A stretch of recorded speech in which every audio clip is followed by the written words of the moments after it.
Before we get started, for those of you who don't already know, some weeks ago we launched the Sales Hall of Fame. This is a space to recognize the top sales leaders who have inspired and influenced all of us.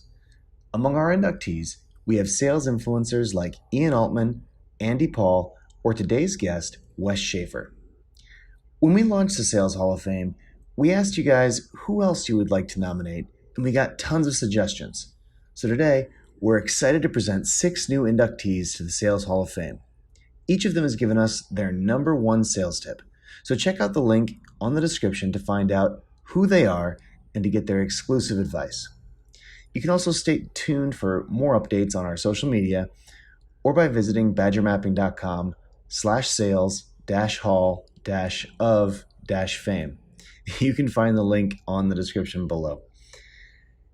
And let me know if you have someone you want to nominate for the Sales Hall of Fame. We'll be presenting even more inductees soon. Welcome to Outside Sales Talk, where we meet with industry experts to learn the strategies and tactics that make them successful.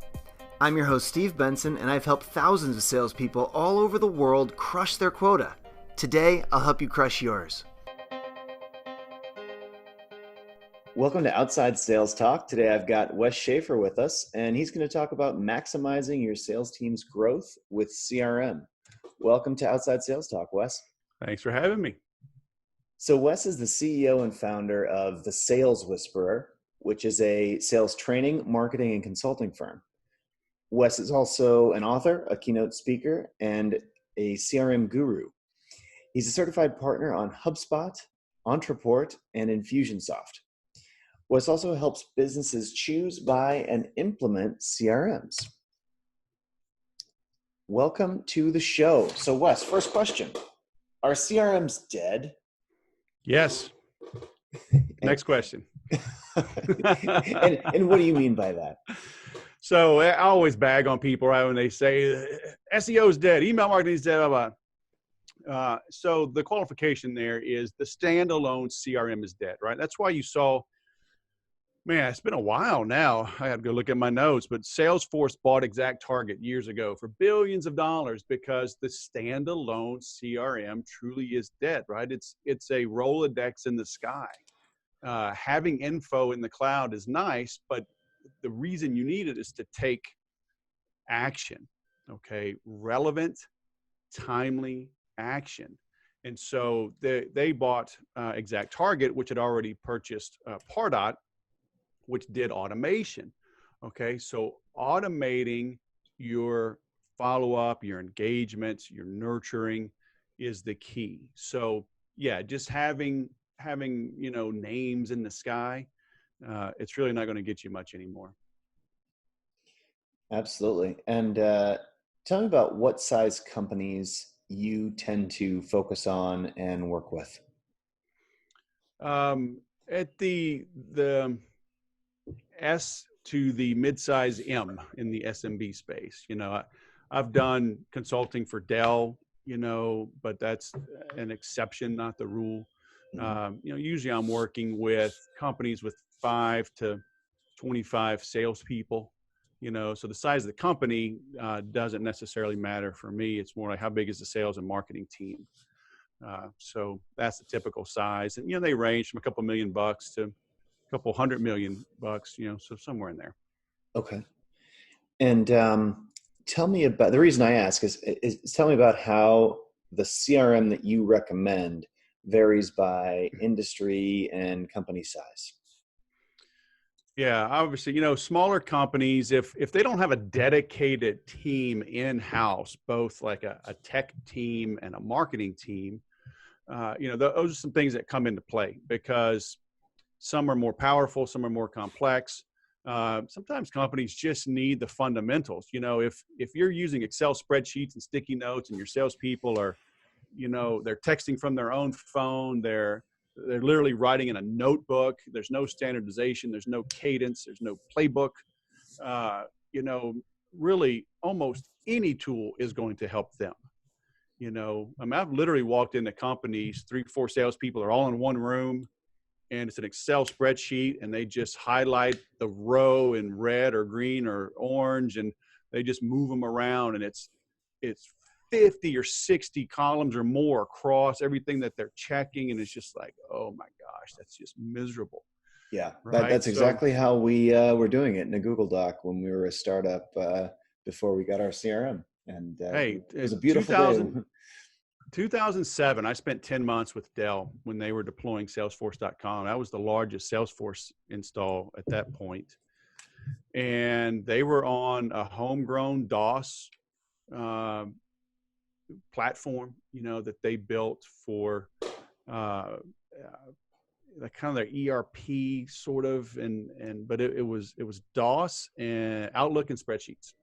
Yeah. So you can grow pretty big on that, Oh yeah. but eventually it certainly helps to standardize things, Yeah. right? And bring it all in. So, small companies, if we can just get your stuff out of sticky notes, then, I'm going to recommend one platform. Yeah, as with your bigger team, talking about like ERPs and stuff. So what types of integrations do you need, ticketing, and support? Do you have like an ops and planning, enterprise resource planning platform, separate marketing? So that's going to impact what I recommend as well.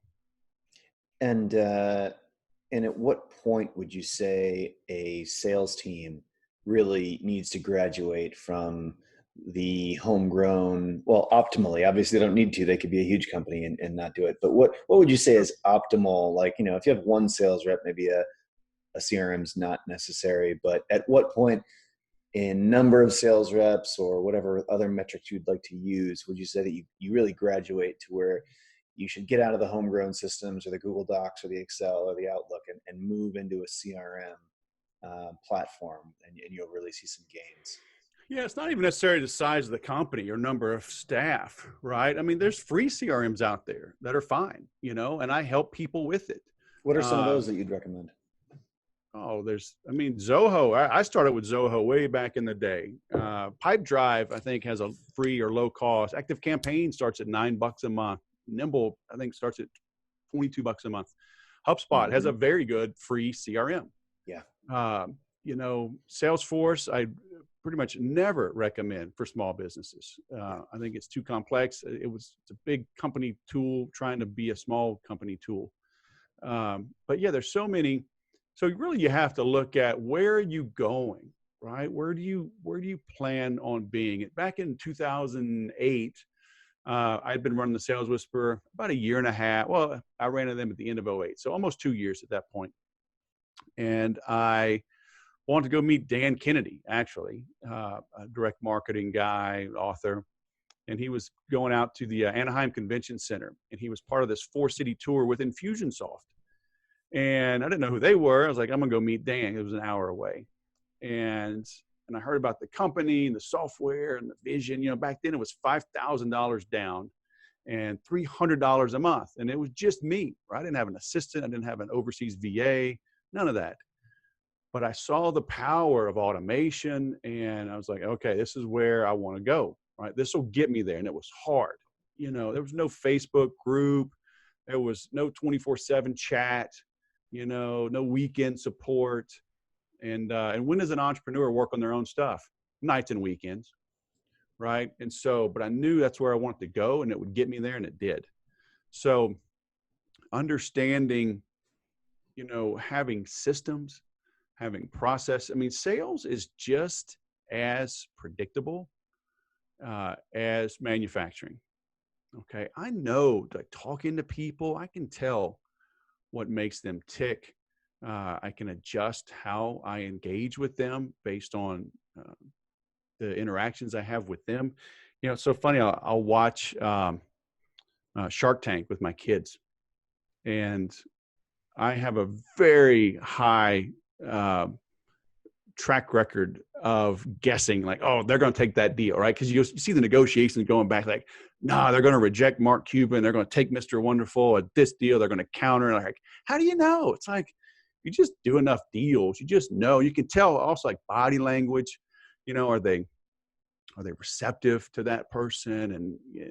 And like, they're not going to get a deal. Like, that's a terrible pitch. They're going to get squashed or get a huge counter. And maybe they'll take, but it's a terrible pitch. So Sales is just as prescriptive, but people, they want to think it's some mystical art. There's a silver bullet, magic words. Like, no.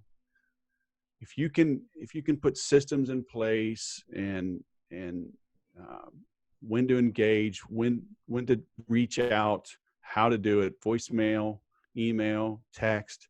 If you can map that out, just like you map out the production of your widget, that's how you scale. Yeah. The systems. It's all about the playbook and the systems, right?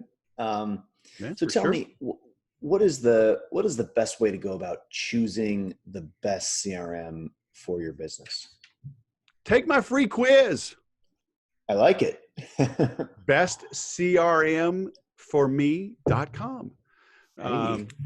And I've built that over the years, and it's 26 questions right now. It's all multiple choice. So, I mean, you can go through it quick, but it asks, sales cycle, number of employees, operating system, on and on and on. And it'll narrow it down for you. But just going through the questions will help clarify your thinking around things, right? Because I've got a free assessment I do called Process Before Login. Most people, they pick technology like they're hungry and they go grocery shopping, Mm-hmm. right? You're going to get in trouble. You're going to buy things, snack on things you wouldn't normally get because you're starving. People get, they look at the blinky blue lights and they get distracted. They get enticed, right? They're like, oh, well, I'm a speaker and I see that Tony Robbins uses this tool. So I'm going to get the same thing that Tony Robbins uses. Like, are you going to use Tiger Woods golf clubs? Will that really help you? Well, Tiger uses them. I mean, right. If you took Tiger Woods golf clubs, you'd probably shoot the worst round of your life. They're not made for you. And so just because somebody else is doing it, right? Literally, your mom was right. Just because your friends jump off a bridge, would you jump off a bridge? You've got to analyze things. But again, it's that process. What is your process? What is your Mm-hmm. current/ideal process? Because most people, their current process is just pure chaos, right? They're in reaction mode. Like, well, I've just always done it this way. I just know what to do. Like, okay, how do we hire for that? So tell me about these key attributes of your business, what your sales cycle looks like, the number of employees or the size of your sales team, the complexity of your sales processes that go into making the CRM decision. How do they, first of all, are there any other key things that, and I always, whenever I talk to people, and I'm certainly not an expert in this space, but I've always zoomed in on the number of salespeople you have. Like if you have a 10-person team, you don't want to buy an enterprise class CRM because it's overkill for what you're doing, and Right. there's a tool that is cheaper, easier to deploy, and better suited for your needs.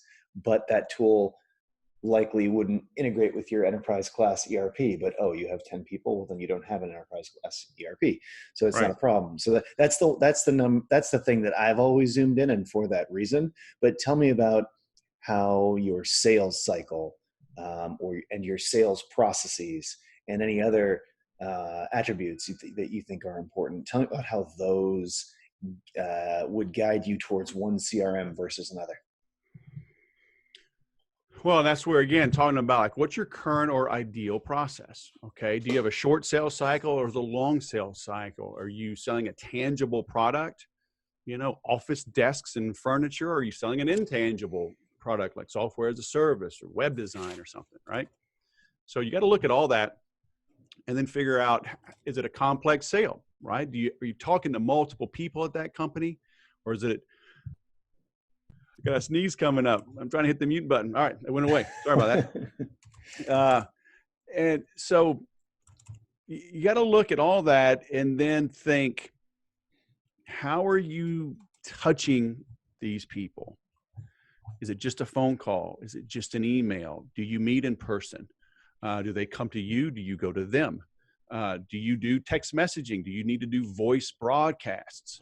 Is social media a big play? You know, I deal with people in some unique industries that some of them are like old school, and it's a phone call. I mean, that's it. The decision maker, you know, is working at a dock. They're in shipping. They're literally driving the forklift along with everything else. So how do you reach them? Okay. And so, because I'm working with a company right now, as we get to talking, it's like they need text messaging. They need voice over IP calling. They need to record the phone calls. They need two-way text messaging, not one-way. And there's a difference. Okay. And then, so as you start to map all this out, and then they take orders. So they're e-commerce, but they also do trade shows, and they take orders in person. So each of those touch points require a different feature set in the tool. And so now you have to start weighing things like, you know, you got to start rank ordering these. And yeah, you may want, you know, the Ford Platinum Eddie Bauer extended cab long bed dually, but it's $85,000. And you have a $40,000 budget. So let's start chopping some things out. Do you really need leather? You know, do you really need a dually? You know, do you really need diesel? And so you start figuring this out. You know, oh, you don't really tow horses. You just want to look tough. You know, lo and behold, you can buy a used, you know, F-150 and maybe put an upgraded stereo in it. You know, so it's literally, it's that type of analogy that we've got to figure out to see what you really need. That's why I call it process before login. You know, and you don't need fancy software. Go to a whiteboard in your office and map out, where do leads come from? Affiliates, referrals. Is it outbound? Is it inbound? Okay, what percentage? Where's the greatest pain point, or where's the greatest opportunity? Okay, maybe you get some through referrals, but not enough. And okay, you do want to grow it, but it's not the core of your business. The main core is inbound. Okay, you've been running ads, you've been in business 10 years, got a good reputation. So kind of word of mouth, a little bit of ads. Okay, walk me through that. You know, when a lead comes in, what happens? People are like, well, I mean, our system, it's on WordPress. It just sends us an email. Who gets it? Well, the office manager gets it. What do? Well, they just assign it to a rep. How do they assign it to the rep? Well, just whoever's not on the phone. You know, okay, so let's talk about round robin and percentages and boom, boom, boom. Oh, okay. Mm-hmm. You know, what happens to the customer after they opt in? Oh, it just says thank you. Oh my gosh. Would you like them to schedule a call right then? Would you like them to be connected immediately to a rep? Can we do that? You know, so you start walking somebody through those scenarios, and then that's why I say current/ideal process. And a lot of times, if you've been doing something a certain way, you don't even know there's another way of doing it. Right? And so you bring somebody from the outside, they go, you know, I had no idea I could collect names and do this. And this one company I'm working with, like, you can send video messages to your customers. And they're like, how would we do that? You know, it's like, it's been around a long time, you know, and because in the land of the blind, the one-eyed man is king. Okay. Yeah, one thing that has always jumped out at me is look in your environment and figure out which other tools do you need this CRM to work with, because some CRMs will be compatible with other tools and others won't. Or do you really need it to work with it, or is there a workaround? Can you set it up with Zapier? Things like that. Right. And another one that jumps out at me is how do you go to market? Because some CRM, like, meaning, you know, do you go to market with retail, with inside sales, with outside sales? Because there are some CRMs that are really geared towards an inside salesperson, like Close.io, and there are other CRMs that are really geared towards outside salespeople. Which would you recommend, given what you know, for outside salespeople? What are some of your what are some that you think work really well? Yeah, that's such a loaded question, man. It's like saying, which pickup truck do you like best? And the reality is most of them are fine. Most of them are fine. Pretty much all pickup trucks can haul wood and move your friend's sofa, you know. But so now you got to start refining that. Or do you do long haul? Or do you need to tow a trailer? Okay. And so now you start getting into gas efficiency and torque and everything else. But in general, any pickup truck, even a little small Nissan or Toyota, you can fit a refrigerator in, strap it down, and move it across town for your grandma. Mm-hmm. Okay. So if you're an outside salesperson, you need to start considering, obviously, does it have a mobile app? Is it mobile responsive? How much of it can be updated and run on the go? Okay. Now, then does it integrate with the main tools that you use, like Badger mapping, right? I mean, so what do you need it to plug in? Because you need to minimize the number of tabs that are open, the number of things that a salesperson has to log into. Salespeople hate doing administrative work. Okay. Don't have them logging in, typing a bunch of stuff all over the place. So if leads are coming in and being assigned to an outside rep, they're at an airport, right? They are in a rental car, they're bouncing between meetings. So can the system notify them? Can it update records quickly for them? So those are just the things you need to look at. But start with obviously the mobile functionality. Does it do everything you need? And what do you need it to do? I don't know what you need it to do. You need to generate a quote from an iPhone. I would question that need, right? That's kind of scary because people are like, I can't do this, that, and the other with my phone. It's like you're trying to do surgery. Like you want a pocket knife that's also you can use to do a tracheotomy. It's like, yeah, in an emergency, you probably can. But why are you putting yourself in that situation? I actually know how to perform a tracheotomy with a pocket knife and a Bic pen. Just only in Because emergency situations. because you watched MacGyver, okay? I can do it too, but not everyone is as old and wise as us. That's true. What do the kids do these days? Yep. Yeah, and one of the biggest complaints I hear, and obviously almost everyone that I talk to is a field sales team, and one of the biggest complaints is our CRM sucks mobile, and I'm always thinking, why didn't you evaluate how this performed mobily before you got it? Like if you have a field sales team, that is one of the biggest things you should be looking at, because your sales team is mobile, and people end up in this cycle where they try to twist the rep's arms to sit down every Friday afternoon and like write everything that happened that week into the CRM once they're at their computer, and guess what? That doesn't work that well. So that is and I think there is no perfect answer for this because it changes all the time. Like tomorrow, a CRM that has an awful mobile experience could release a wonderful one, but that is definitely something to evaluate with any piece of software you're buying. And on our listeners, as you know, are mostly outside salespeople.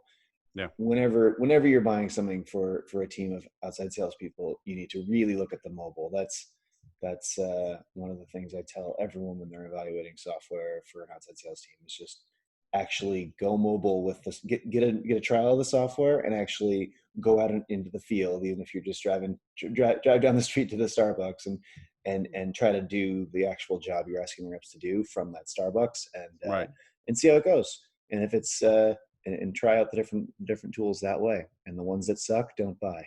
Well, yeah, I mean, we're in business to solve problems, right? And we're supposed to solve our customers' problems. Well, business owners, sales managers need to look at their salespeople as their customers.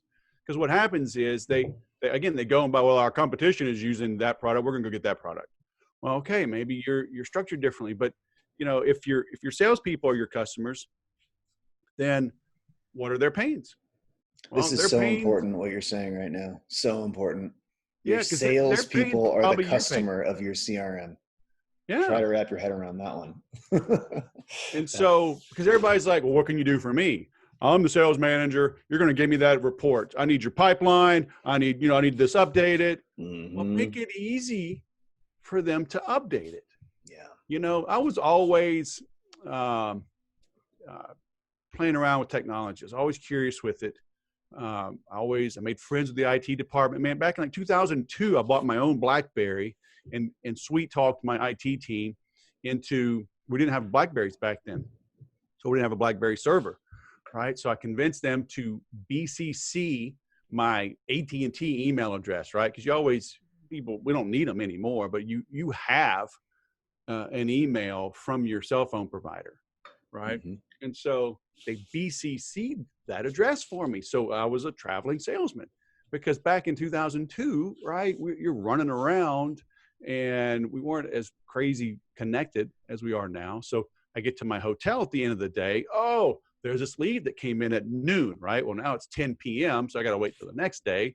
And that was a hot lead I needed to reach out to, but now that deal's delayed. So I was convincing them. So I was doing deals, getting stuff done on the road. Now, it wasn't IMAP'd and all, right? It wasn't synchronized. So the deals I replied to, I had to go and make sure and delete them or, archive them, whatever. But I was getting it done, right? And so sales managers need to understand that and say, okay, how can I eliminate excuses? I've got a sales, methodology, a concept that I teach people, and, it's calling being a sales dog. All right. Why do I want to be a sales dog? Well, as I was researching it, I just ran across it. It kind of hit me. When a roller coaster is going up that first big hill and you hear that clank, clank, clank, clank, clank, right? It's called a chain dog. And I forget why it's called a dog, but it's a chain dog. And so what happens is, what you're hearing is a metal bar going over the grooves of the roller coaster, and it's a safety catch. So if the chain breaks, it's literally just a physical break, just like an elevator's, right? If the chain breaks, it'll just catch. So that you're hearing this thing go clank, clank, clank as it goes over. So the sales dog concept is, the objections that you're going to get. So you start eliminating them. Hi, when you're considering a new piece of software, who in your team would you bring in to evaluate this? Oh, I'm the sole decision maker. Oh, really? Yep. I'm IT, operation, blah, blah. It's all me. Okay, fine. Boom.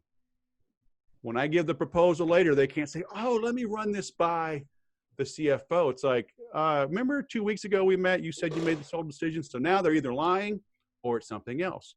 So I'm going to start taking away the objections. Say, hey, well, this is going to run you, $5,000 to $7,500 a month. Is that kind of what you're thinking? Yeah. We're hoping it's on the lower end, but yeah, that's our budget. Okay. So you come in at $6,000. They can't say it's too expensive.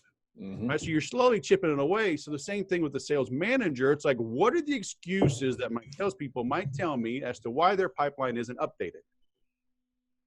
It's hard to use. I don't get them in time. So start find out all those excuses and take them away. And I go, okay, here you go. Here's your tool.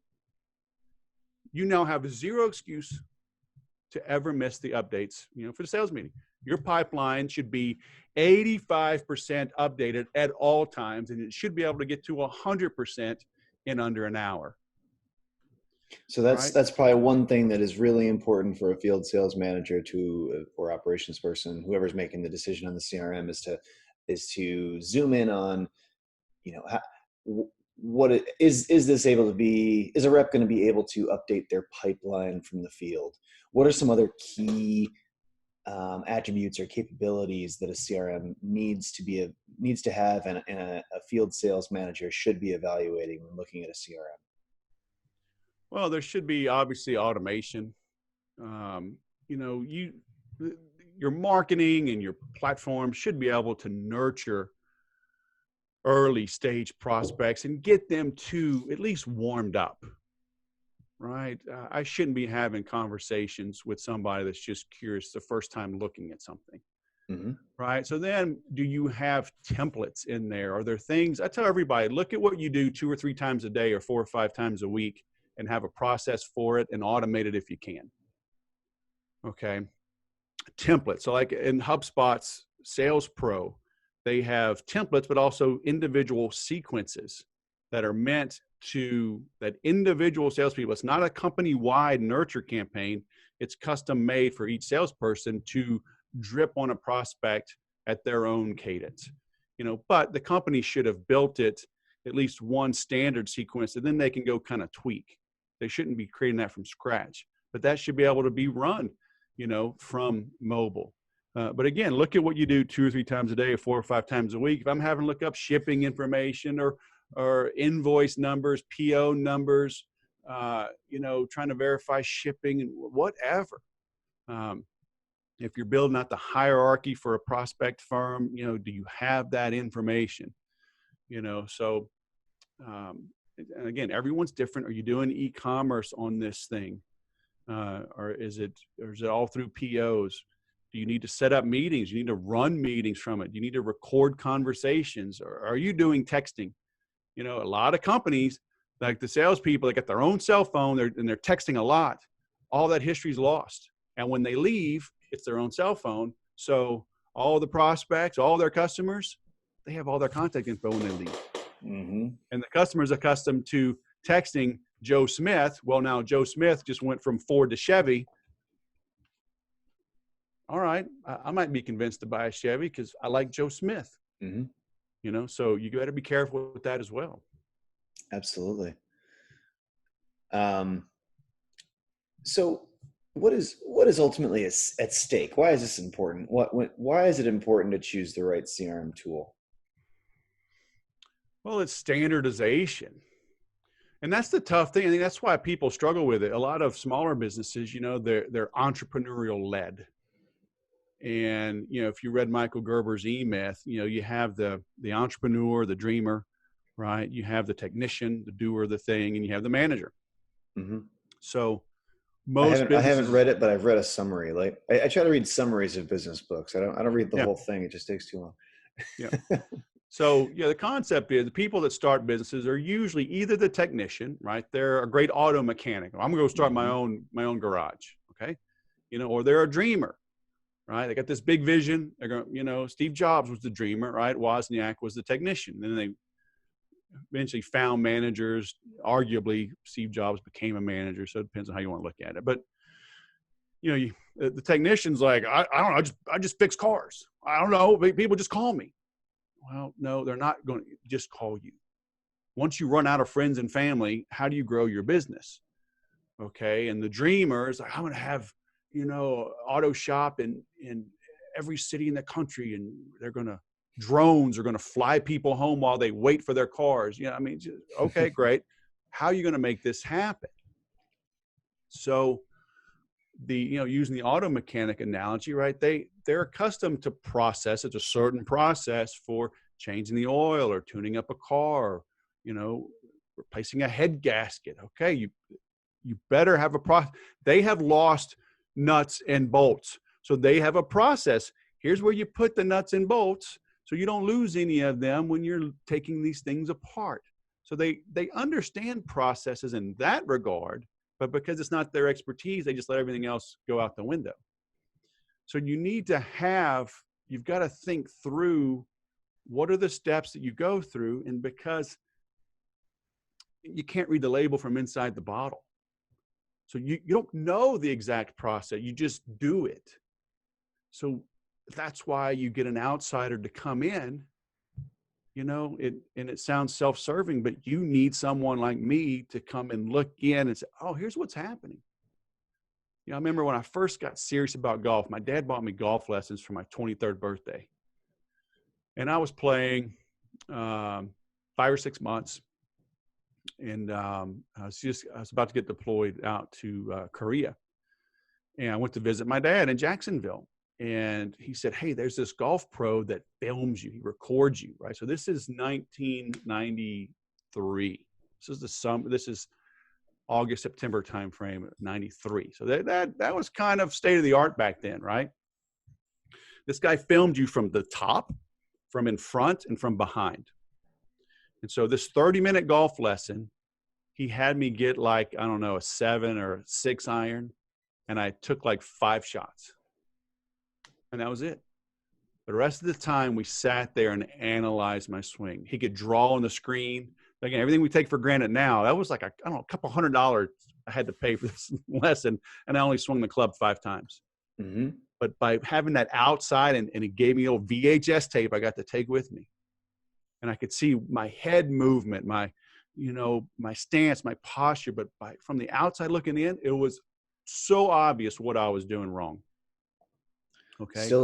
Video is still a great tool. I mean, I recommend almost any sales manager or salesperson video yourself giving your core pitch, and just and then watch the video and think about where you can improve, because sometimes things jump right off the page at you, whether it's a golf swing or a sales pitch. Yeah, but I'm just using that analogy as well, because amen, do that, right? You'll learn a lot. But having somebody look in from the outside, say, oh, here's some glaring issues. Here's some places you can improve quickly if you make some changes. That's why you bring in outsiders, because you're too close to your own stuff. And it's hard to do it on your own. Yeah, that makes a ton of sense to me. And, choosing choosing the right CRM tool for you is extremely difficult. Many CRM implementations fail, and the reps end up not using it, and the software just sits on the shelf. I heard a statistic, I don't know how true this is, but that 50% of CRM purchases are never adopted, and that's that's a huge number, and that there's a lot of wasted hours and time there. Why do, in your opinion, so many CRM installations and implementations fail? They don't have a process before login. They think it's going to be a cure-all. They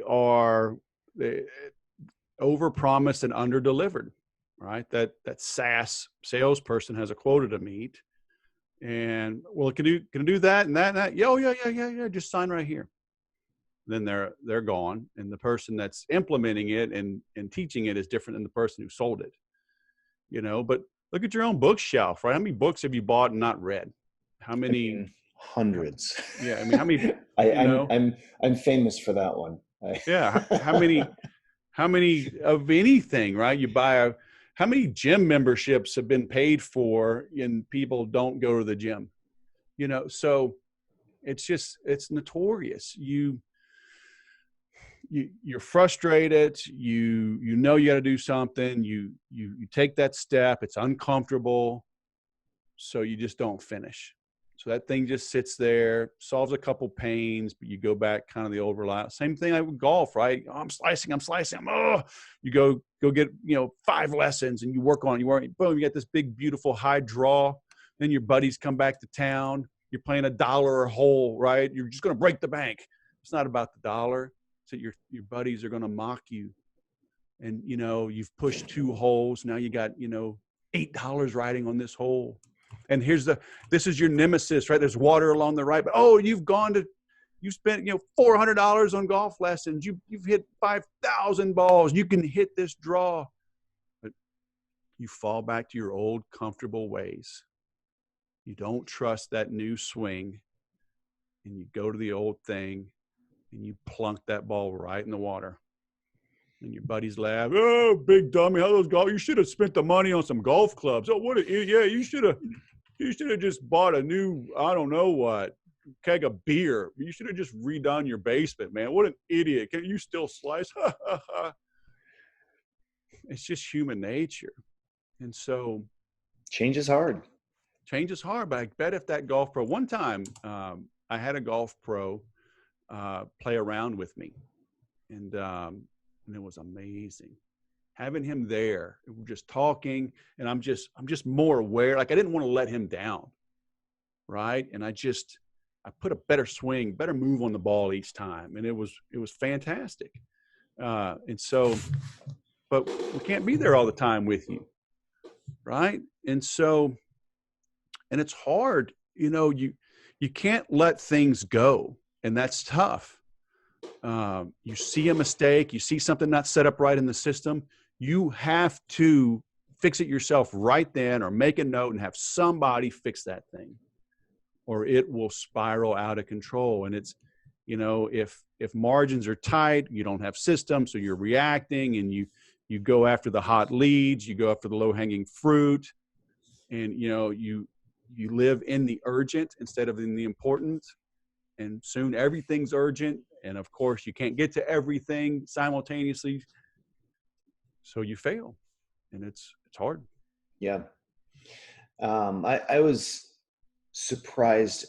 I've only implemented one CRM system in full transparency, and I didn't do it. I mean, someone on my team did, but I've only been around and actively involved with one CRM system implementation rolling up to me, and because when I was at Google, we just already had one. When I was at IBM, we just already had one. I wasn't involved, but I was surprised how many bumps in the road we hit in terms of the technology. Like and we're a software company, right? Like we had the engineering team to help jump in and help do this, that, or the other thing during the implementation. But I was surprised how many things that I would have expected to be able to do out of the box, we really had to massage and have someone, integrate the way the leads were coming in with Zapier to have it populate in the CRM correctly, and a ton of little things that it was a longer and slower deployment than I would have guessed, and there was more hair on it than I would have guessed, because we're not asking it to do anything terribly complex. We're certainly not an enterprise system. We have 20 salespeople using the thing, so it's a relatively small and simple implementation. But yeah, I was surprised how much complexity there was, just because it does a CRM by nature touches every part of your organization, every part of the information in your organization, and ultimately it's supposed to be the record of all customer data. It's that really you need to kind of scoot something into the central data hub of your entire organization to become that hub, and that's got a lot of complexity because there's data in a lot of places usually. You bet.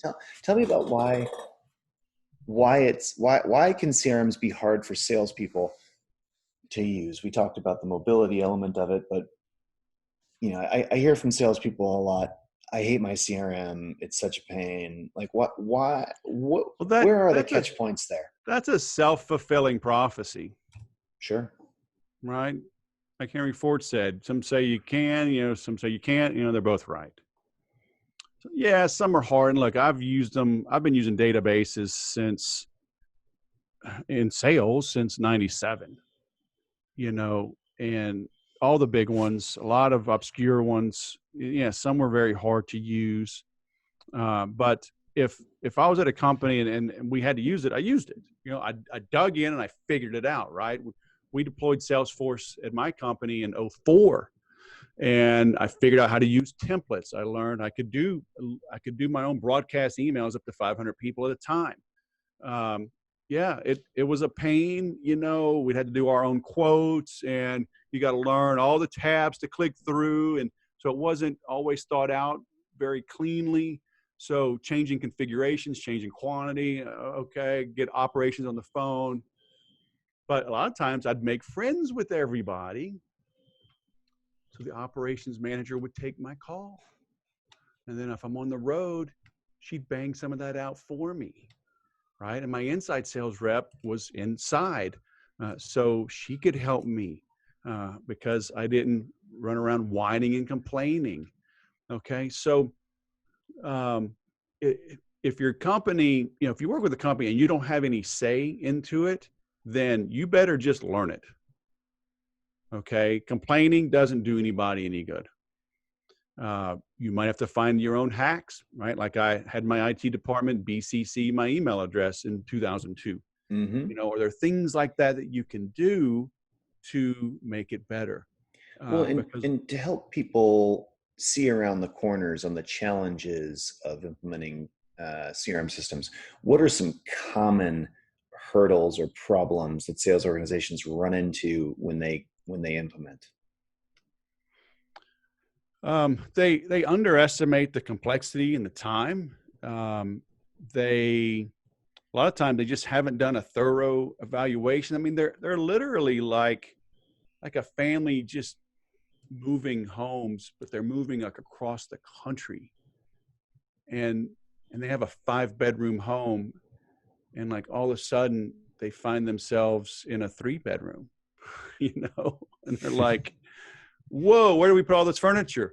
Or maybe it's vice versa, that they're in the jammed up 3-bedroom, and they're pregnant with another kid, and they're gonna have 4 kids. They just need room. Now they show up in a 5-bedroom. Are like, we have a lot of empty rooms. Whoa, a game room? What do we do with this? Oh my gosh, now I got to go buy a pool table. And oh, this has a pool. I didn't have a pool before. I got to buy chemicals. I got to hire somebody to come clean the pool. I wasn't planning on that expense. I didn't know pools were so expensive. We had some friends move from Colorado to Texas when we were living there, and Texas has no income tax, which is fantastic, but they have high property tax. They literally didn't calculate. They didn't plan on that. So they bought the same priced home and almost lost it because the taxes were more than they could afford. Half of their home was literally unfurnished. So there's little things what you don't know can kill you. So make sure you take your time, ask the hard right questions, and don't make the decision, rashly. That makes a ton of sense to me. What would you say from your perspective, what are some of your favorite CRMs and least favorite? What are some advantages and disadvantages of the CRMs that you recommend? Well, since 2014, I've moved over to HubSpot. I moved my WordPress website to HubSpot. I like the integration. I love their 24/7 phone support. I love their knowledge base. Their support is just is phenomenal. Their training is second to none. And their free tools are legit. They're not some scaled down things that hamstring you and force you into paying. Mm-hmm. But for smaller businesses, there's so many good tools. Even Infusionsoft has lowered their price and give some different offerings. And there's benefits to all of them. HubSpot doesn't have affiliate marketing, it doesn't have e-commerce. It's all add-ons. It doesn't have membership sites. So there's reasons for each of them. ActiveCampaign is doing a lot for small businesses. Ontraport has come a long way.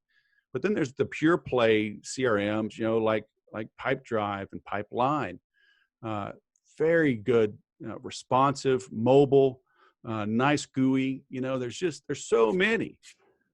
So take the quiz, bestcrmforme.com, and see which one. And I offer a free consultation after you take the quiz. It'll rank order them based on your answers, and then it'll rank order them based on price. So you can kind of narrow down the decision on where to go. Yeah, we're by the time that this episode goes live, I think that Badger is slated to have its HubSpot integration out. That's coming any day here. So Cool. that's a nice one for sure. Yeah. And I think that's an important takeaway is I think when you're looking at a CRM, you want to pick the one that really fits you. And there's a lot of attributes to think about and to stack rank in a spreadsheet and evaluate. And a lot of people just kind of buy based on the one they've heard the most about, or the one that's another company that they know is using. But it's really, people's businesses are very unique based on price point and how you go to market and what your company size is and what types of needs you have, what you want to integrate with. And it's important to, there's 100 CRMs and at least 15 of them are great. I mean, they all do what they say they're going to do effectively, but it's important to, I think, really think about which one is going to be the best fit for you. All right, I'm going to try to summarize all the things we've talked about today. So, in summary, the standalone CRM is dead.